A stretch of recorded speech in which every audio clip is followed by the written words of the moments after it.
ay tumutulong po yung mga distrito at saka region na talagang tulungan na manalo.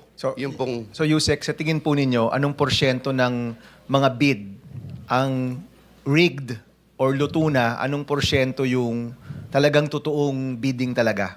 O do we assume na lahat ng bidding na nangyayari ay luto na? Lutong-luto na?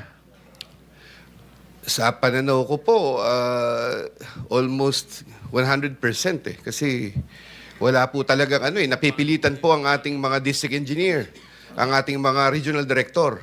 Pagka po kasi may nagbaba ng pondo at hindi napunta sa kanila, kutakot-takot na pong panggigipit ang gagawin nito. Kamukha po ng ating mga representative.